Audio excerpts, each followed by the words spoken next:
Every day ಕುಡಿಯೋ ನೀರನ್ನು check ಮಾಡಬೇಕು. Whether it is portable or not portable, ಶುದ್ಧ ನೀರ ಇಲ್ಲವ, ಬ್ಯಾಕ್ಟೀರಿಯಾಗಳಿದ್ದಾವ, ಫ್ಲೋರೈಡ್ ಇದೆಯಾ, ಇನ್ನೇನಾದ್ರು ಇದೆಯಾ ಅಂತೆಲ್ಲ ನೋಡ್ತಕ್ಕಂಥದ್ದು, ಚೆಕ್ ಮಾಡಬೇಕು ಅಂತೆಲ್ಲ ಸೂಚನೆ ಕೊಟ್ಟಿದ್ದೀವಿ. ಆಮೇಲೆ ಮುಂಗಾರು ಶುರುವಾಗ್ತದೆ. ಈಗ ಪ್ರೀ ಮಾನ್ಸೂನ್ ಈಗ ಮಳೆ ಬರ್ತಾ ಇರೋದು.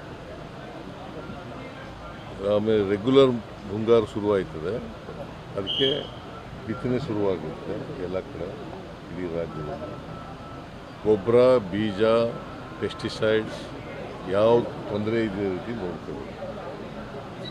ರೈತರು ಯಾವ ಕಂಪ್ಲೇಂಟ್ ಕೂಡ ರೈತರಿಂದ ಬರಬಾರ್ದು. ಆಮೇಲೆ ಪರಿಹಾರ ಬಂದಿದೆಯಲ್ಲ, ಆ ಪರಿಹಾರ ಜನರಿಗೆ ತಲುಪಿದೆ ಇಲ್ಲವೋ ಅಂತೇಳಿ ಎನ್ಶೂರ್ ಮಾಡಬೇಕು.